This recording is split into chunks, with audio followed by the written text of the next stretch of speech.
नाज़रीन आदाब, आप देख रहे हैं INN चैनल। मैं हूं शेख अहमद अली। आज की खास बात में हम देखेंगे कई अहम कौमी और बैनुल अक़वामी खबरें। कांग्रेस कायद राहुल गांधी ने लद्दाख में हिंद चीन बॉर्डर के हालात को लेकर मरकजी हुकूमत पर तीखा हमला किया। जुमे के रोज एक प्रेस कॉन्फ्रेंस करके राहुल गांधी ने वजीर आजम नरेंद्र मोदी को डरपोक तक कह डाला। बोले वो चीन के सामने खड़े नहीं हो पा रहे हैं। उन्होंने लद्दाख में फिंगर 3 से 4 के बीच की जमीन चीन को सौंप दी, जबकि फिंगर 4 तक की जमीन हिंदुस्तान की है। मोदी ने चीन के सामने अपना मत्था टेक दिया है। इसके बाद मरकजी हुकूमत ने जवाब दिया कि ईस्टर्न लद्दाख में पैंगोंग सो इलाके में डिसएंगेजमेंट के लिए चीन के साथ हुए समझौते के लिए कोई भी जमीन नहीं छोड़ी गई। जो लोग हमारे जवानों की कुर्बानी से मुमकिन हुई कामयाबियों पर शक करते हैं, असल में वो उनकी बेइज्जती कर रहे हैं। वजारत दिफा ने कहा कि यह दावा पूरी तरह गलत है कि हिंदुस्तानी इलाका फिंगर 4 तक है। हिंदुस्तान की सरहद नक्शे में दिखाए मुताबिक है। इसमें 43,000 स्क्वायर किलोमीटर का वो इलाका भी शामिल है जिस पर 1962 से चीन का गैर कानूनी कब्जा है। यहां तक कि हिंदुस्तान के हिसाब से LAC भी फिंगर 8 तक है, ना कि फिंगर 4 तक। यही वजह है कि हिंदुस्तान ने फिंगर 8 तक पेट्रोलिंग करने के हक को बनाए रखा। इधर मरकजी ममलिकती वजीर दाखिला किशन रेड्डी ने सोशल मीडिया के जरिए राहुल गांधी पर पलटवार किया। रेड्डी ने सवाल किया कि चीन को जमीन किसने दी? नेहरू से पूछिए।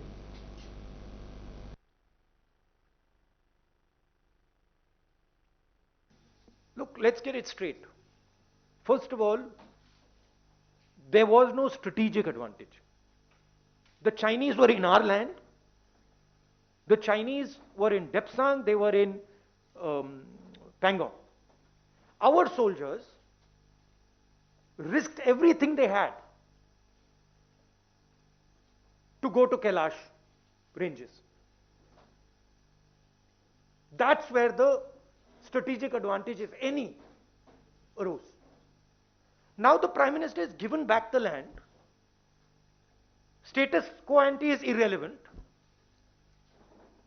Kailash has been given back, and nothing has happened on the key area which China wants, Depsang Plains. This is absolute 100% cowardice. This is nothing else. The Prime Minister is a coward who cannot stand up to the Chinese. That's the fact. And he is spitting on the sacrifice of our army. That's what he's doing. He's betraying the sacrifice of our army. And nobody in India should be allowed to do it. Nobody in the rest of the world should be allowed to do it. That is the fact. And yesterday the defense minister is giving a little statement, silently, sheepishly. Why didn't the Prime Minister come and say this? Why is he making the defense minister make this statement? Prime Minister should say, I have given Indian land to China. This is the truth. Thank you, sir. Siddharth from ANI.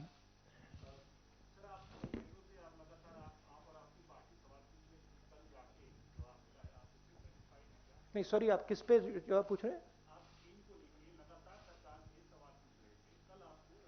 मैं अभी जो बोला हूं, आपको लगता है सवाल मिला मुझे? देखिए, सवाल यह है, हिंदुस्तान की जमीन है, नरेंद्र मोदी ने हिंदुस्तान की जमीन चाइना को दी है, ये सवाल है।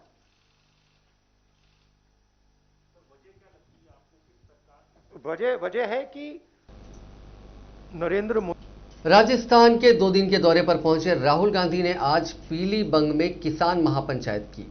मंच पर यानी डायस पर सोफे कुर्सियों की जगह खाट लगवाई। जब तकरीर शुरू की तो उन्होंने ज़राई कानूनों से जुड़ी ज़्यादातर वही बातें कहीं जो एक दिन पहले लोकसभा में कही थी। कुछ नए इल्ज़ाम भी लगाए। उन्होंने कहा कि अगर 3 ज़राई कानून लागू हुए तो मुल्क के 40% लोग बेरोजगार हो जाएंगे। 23 मिनट की तकरीर में राहुल गांधी ने 7 बार किसानों के साथ साथ मजदूरों, छोटे दुकानदारों का भी नाम लिया और 12 बार वजीर आजम नरेंद्र मोदी का जिक्र किया।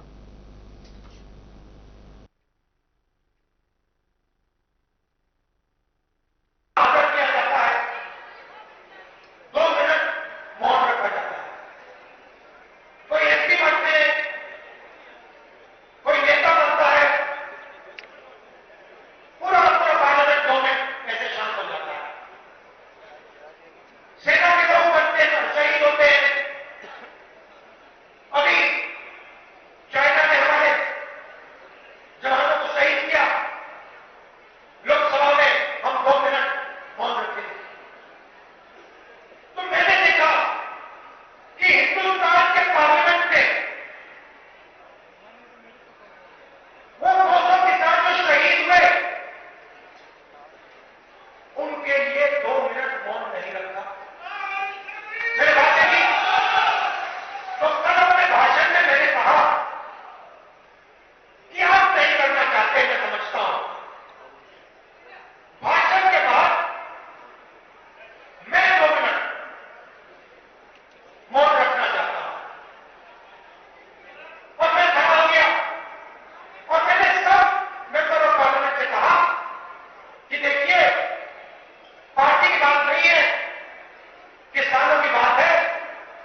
किसान लीडर राकेश टिकैत ने मरकज की मोदी हुकूमत से कहा है कि वो उसी लाइन पर बातचीत करें जिस पर मुज़ाकरे के लिए रास्ते खुले थे। राकेश टिकैत ने अपने एक बयान में कहा कि हम पंचायती निज़ाम को मानने वाले लोग हैं। हम फैसलों के दरमियान न पहुंच बदलते हैं और न ही मंच यानी स्टेज बदलते हैं। हमारा दफ्तर सिंगू बॉर्डर पर ही रहेगा और हमारे लोग भी वहीं रहेंगे। जो हुकूमत की लाइन थी बातचीत करने की, उसी लाइन पर वो बातचीत कर लें।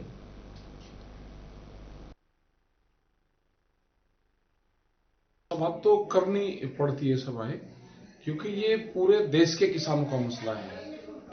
एमएसपी पूरे देश का है। अगर आज भी एमएसपी नहीं होगा तो फिर एमएसपी कभी किसान को नहीं मिलेगा।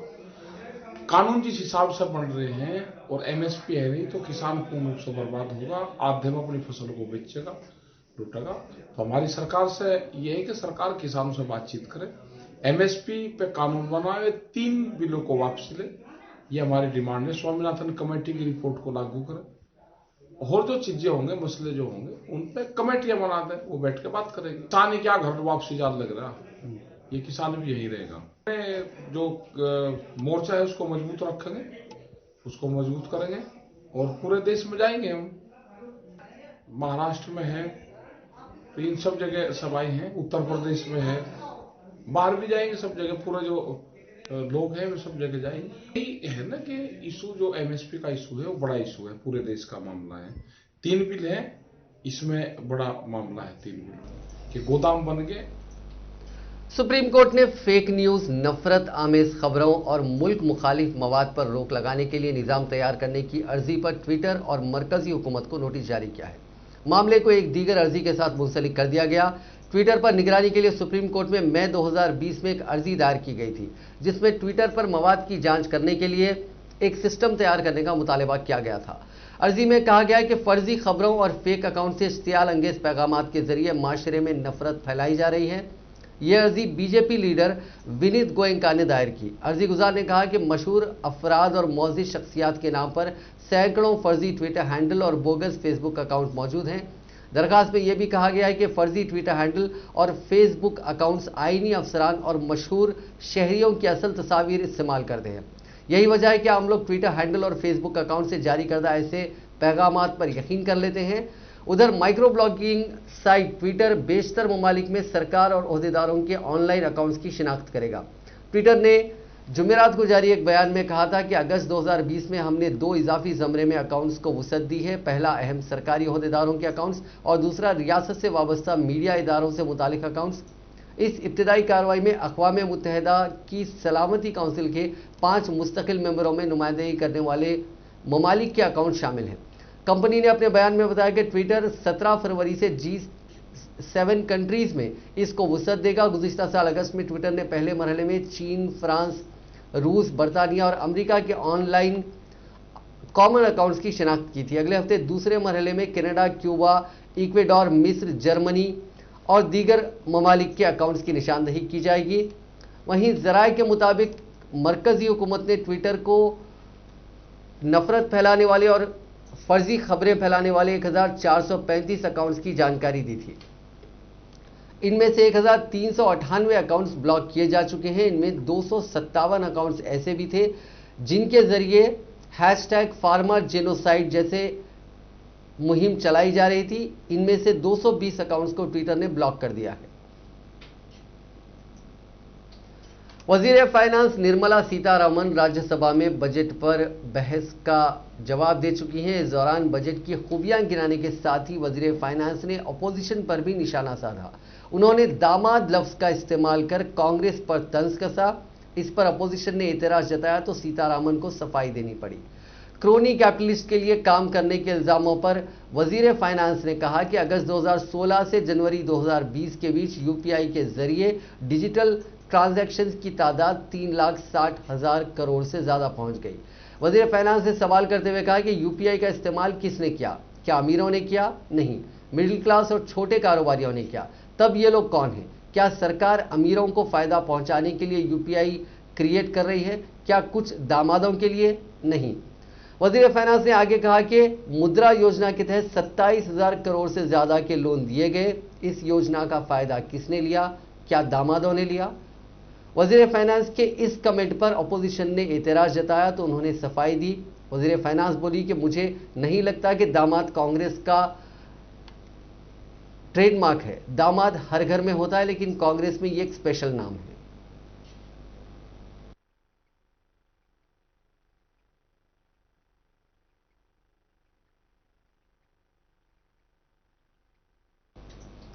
उत्तराखंड में चमोली जिले के तपोवन में 6 दिन पहले पेश आए सानहे के बाद टनल में फंसे लोगों को बचाने की कोशिशें जारी हैं। मीडिया रिपोर्ट्स में आईटीबीपी के एक अफसर के हवाले से बताया गया है कि टनल में जुमेरात को शुरू की गई ड्रिलिंग रोक दी गई है। दरअसल 7 मीटर खुदाई के बाद चट्टान आ गई। काफी कोशिशों के बाद भी ड्रिलिंग नहीं हो सकी तो रेस्क्यू टीम ने पहले प्लान पर ही काम करने का फैसला किया। सुबह टनल के अंदर से मलबा निकालने का काम फिर शुरू कर दिया गया। रेस्क्यू की स्ट्रैटेजी में पहली बार बदलाव चाशुम्बा देर रात किया गया था। तब तय हुआ था कि टनल में मलबा हटाकर पहुंचने के बजाय 72 मीटर अंदर ड्रिलिंग की जाए, 13 मीटर नीचे तक होल करके अंदर कैमरा डाला जाए और नीचे से गुजर रही दूसरी टनल में वर्कर्स के महफूज होने का पता लगाया जाए। चमोली की डिस्ट्रिक्ट इंचार्ज स्वाति भदौरिया ने कहा कि इलाके से अब तक 36 लाशें बरामद की जा चुकी हैं, 2 लोग जिंदा मिले हैं। अब 168 लोगों की तलाश जारी है। इनमें से 39 वर्कर्स टनल के अंदर फंसे होने का शक है। एनडीआरएफ के कमांडेंट पीके तिवारी ने बताया कि नदी के किनारे वाले इलाके में लाशों की तलाश लगातार की जा रही है। उत्तराखंड के वजीर आला त्रिवेंद्र सिंह रावत ने इसी बीच बताया कि जोशीमठ के रैनी गांव के पास एक झील बनने की जानकारी मिली है। वहां की मौजूदा हालत को देखते हुए मोहतात रहने की जरूरत है, लेकिन फिक्र की कोई बात नहीं है।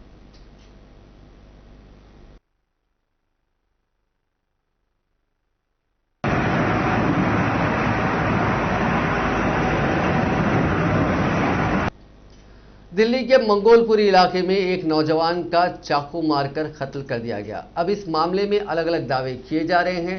मां का इल्जाम है कि उनका बेटा मोहल्ले में जय श्री राम का नारा लगाता था, इसीलिए उसका कत्ल किया गया। वहीं पुलिस का दावा है कि जो कातिल और मकतूल है वो आपस में दोस्त थे, उनका बर्थडे पार्टी में झगड़ा हुआ था। वारदात को मजहबी रंग नहीं दिया जाना चाहिए।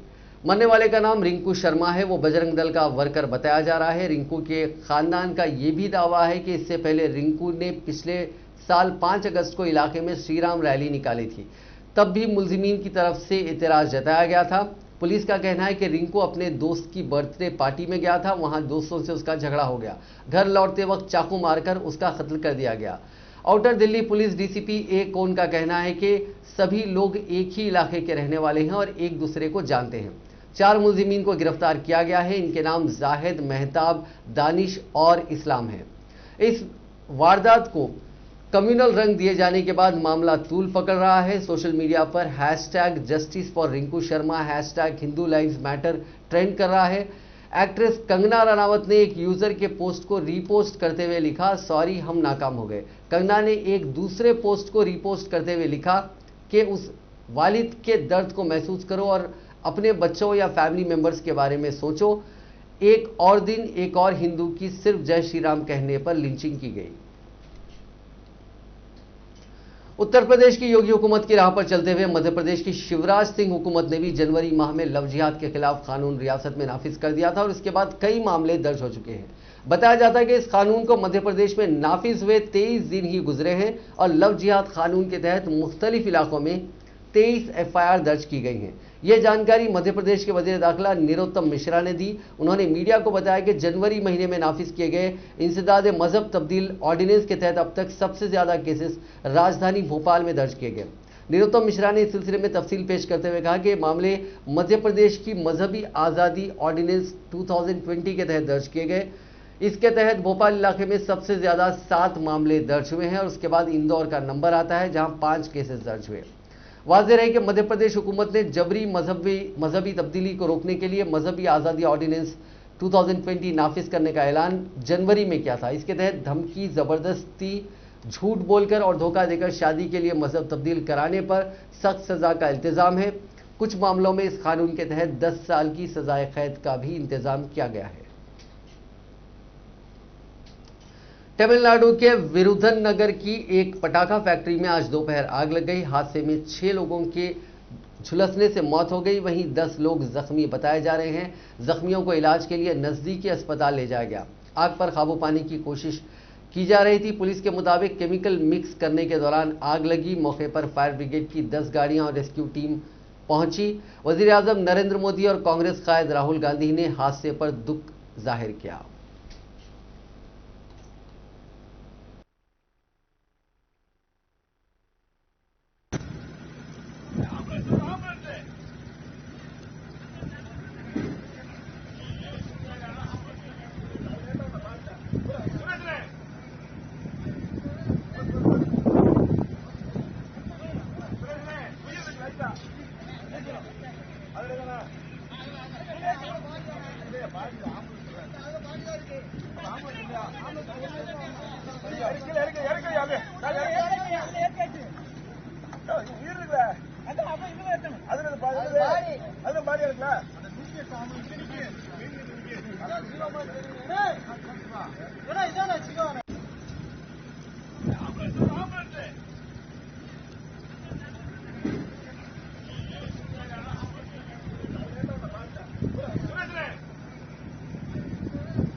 पेट्रोल और डीजल की कीमतों में जुमे को मुसलसिल चौथे रोज इजाफा हुआ। मुल्क में पेट्रोल की कीमतें इस वक्त रिकॉर्ड सतह पर हैं, जबकि डीजल की कीमतें दिल्ली के अलावा तारीखी बुलंद तरीन सतह पर हैं।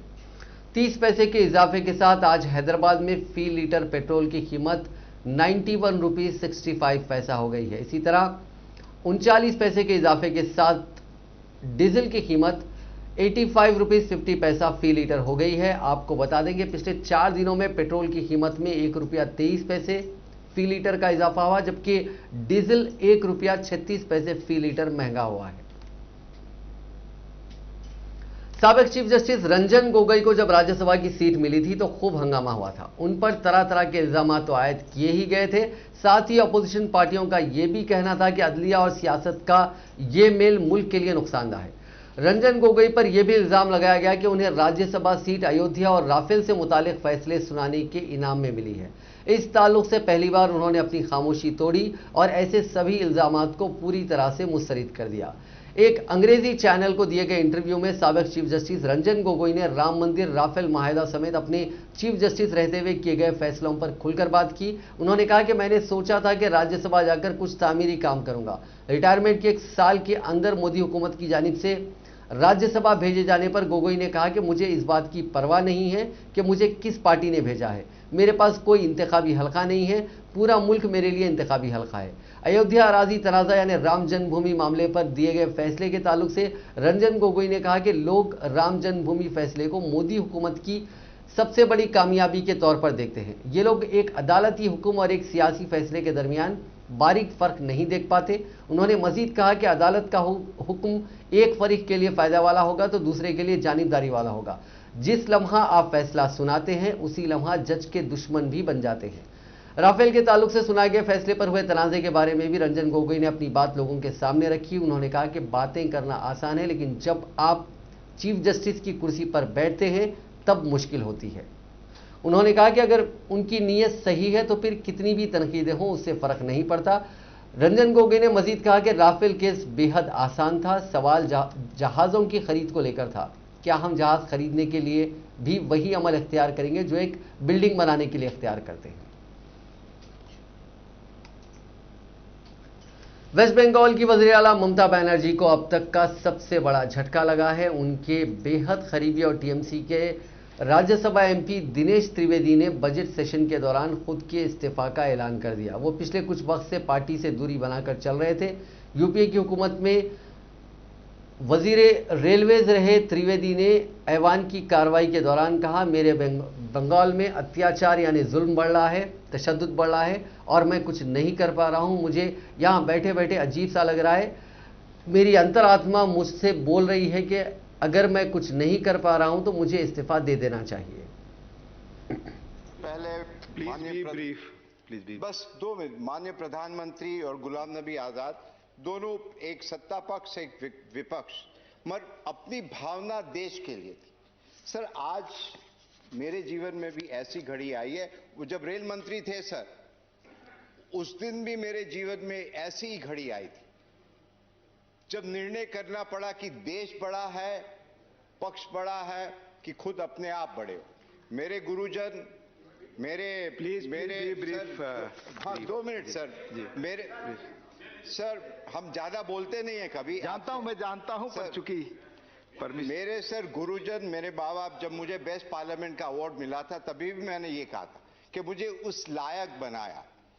तो आज भी जब देखते हैं कि देश की क्या परिस्थिति, पूरी दुनिया हिंदुस्तान की तरफ देखती है। कोविड का भी जब हुआ, दुनिया देख रही थी कि किस प्रकार हिंदुस्तान आगे निकलेगा। बहुत अच्छी तरह सबने मिलकर, जैसे प्रधानमंत्री ने बताया कि 130 करोड़, मगर नेतृत्व उनका था। तो सर, कहने का मकसद यही है कि जिस प्रकार से वायलेंस हो रहा है हमारे प्रांत में, जिस प्रकार से लोकतंत्र में कुछ भी हो, तो मुझे यहां बैठा बैठा बड़ा अजीब लग रहा है कि मैं करूं क्या। हम आते हैं उस देश से जहां रविन्द्रनाथ टैगोर, सुभाष चंद्र बोस, खुदीराम, और वो जो कविता होती है ना कि एमुन देश कोथाय पा खुजे पाबे गो ना गो तुमी, सेजे होच्छे आमार जन्मभूमि।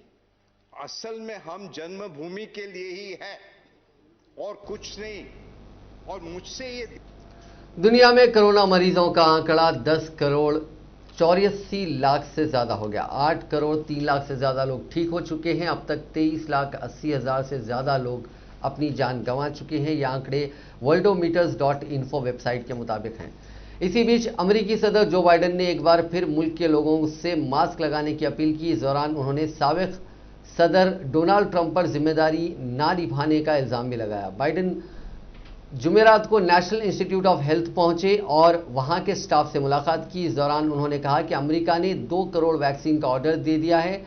ये सभी वैक्सीन फाइजर की होंगी। इस दौरान साबिक सदर ट्रंप के रवैये से खास तौर पर नाराज दिखे। उन्होंने कहा कि हालात खराब थे और इस दौरान साबिक सदर ने अपनी जिम्मेदारी ठीक से नहीं निभाई। मैं आप लोगों से अपील करता हूं कि प्लीज मास्क लगाइए, हम अपने मुल्क को फिर पहले की तरह बना सकते हैं।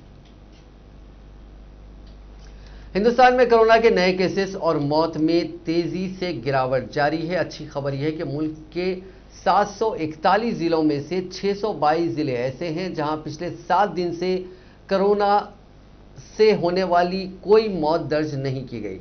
इन 7 दिनों में होने वाली सबसे ज्यादा मौतें महाराष्ट्र, केरल और कर्नाटका के 10 जिलों से दर्ज हुई हैं। आंकड़ों पर नजर डालें तो इन्हीं 10 जिलों में पिछले हफ्ते भर में 80% लोगों ने जान गंवाई है। हालांकि यहां भी पिछले दिनों हर दिन होने वाली मौतों के मुकाबले 90% गिरावट दर्ज की गई। मतलब पहले इन्हीं 10 जिलों में हर दिन 10 से 25 लोग जान गंवाते थे, अब यहां 1 से 5 मौतें हो रही हैं।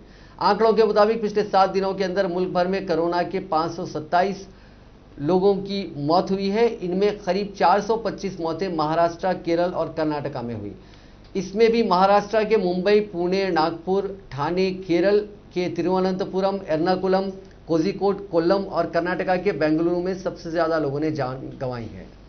वहीं जुमेरात को यानी पिछले 24 घंटों में मुल्क भर में 9353 लोग कोरोना पॉजिटिव पाए गए और 85 लोगों ने जान गंवाई। इस दौरान 15,722 लोग ऐसे रहे जो रिकवर हुए। अब तक 1 करोड़ 8,80,000 से ज्यादा लोग कोरोना से मुतासिर हो गए हैं। इनमें से 1 करोड़ 5,87,000 से ज्यादा लोग ठीक हुए हैं, जबकि 1,55,484 मरीजों की मौत हो गई है। फिलहाल 1,33,086 मरीजों का इलाज चल रहा है। तेलंगाना में गुज़िश्ता 24 घंटों के दौरान कोरोना वायरस के 143 मुस्बित केसेस दर्ज हुए और एक मरीज की मौत हो गई। इससे रियासत में कोरोना केसेस की कुल तादाद 2,96,277 हो गई। हलाकतों की तादाद 1,614 हो गई। जीएचएमसी के हुदूद में 27 केसेस दर्ज हुए। मरकजी हुकूमत 50 साल से ज्यादा उम्र के 27 करोड़ लोगों को भी कोरोना की वैक्सीन मुफ्त देने की तैयारी कर रही है।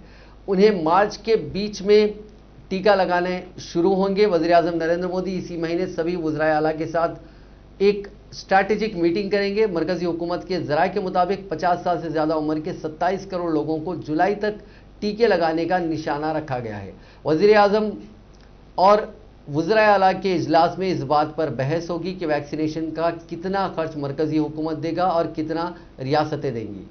ज़राए से ये भी पता चला है कि वैक्सीनेशन खरीद का पूरा खर्च मरकजी हुकूमत उठाने के लिए राजी हो चुकी है, लेकिन वो चाहती है कि ट्रांसपोर्टेशन और स्टोरेज पर होने वाला खर्च रियासती हुकूमतें उठाएं।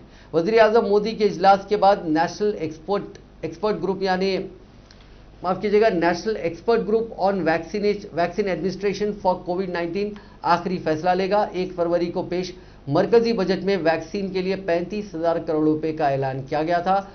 वजारत सेहत के एक आला ओहदेदार ने बताया कि इस रकम में से 46 करोड़ लोगों को वैक्सीन के 2 डोज मुफ्त दिए जा सकते हैं।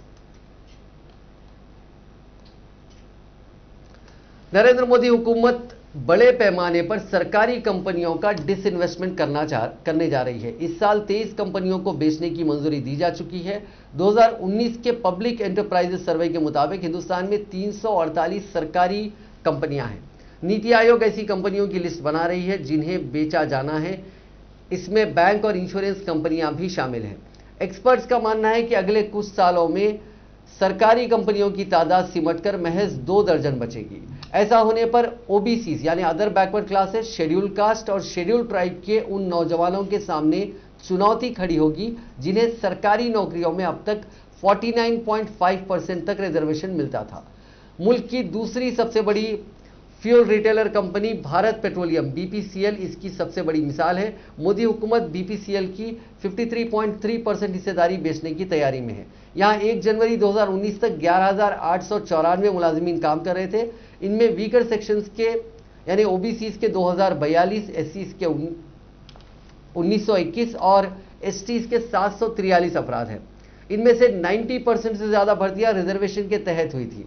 प्राइवेटाइजेशन के बाद वहां की 4,000 से ज्यादा जो रिजर्व्ड वैकेंसीज है उन्हें भी ओपन वैकेंसी से भरा जाएगा। ये एक मिसाल है। नीचे उन सरकारी, अगर हम अलग अलग कंपनियों के नाम देखें तो अंदाजा होगा कि कितना बड़ा यहां पे नुकसान हो सकता है रिजर्वेशन वाली वैकेंसीज को। 2019 के पब्लिक एंटरप्राइजेस सर्वे के मुताबिक सरकारी कंपनियों में मुलाजिमीन की कुल तादाद करीब 15 लाख है। इनमें से 10,40,000 परमानेंट एम्प्लॉयज है। इन नौकरियों में एससीज के लिए 15%, एसटीज के लिए 7.5% और ओबीसीज के लिए 27% रिजर्वेशन है। सरकारी कंपनियां डिसइन्वेस्टमेंट के बाद निजी हाथों में जाएंगी तो नौकरियों में रिजर्वेशन की कोई गारंटी नहीं रहेगी। इससे 49.5% भर्तियां होंगी जिनकी तादाद करीब 7 लाख हो सकती है।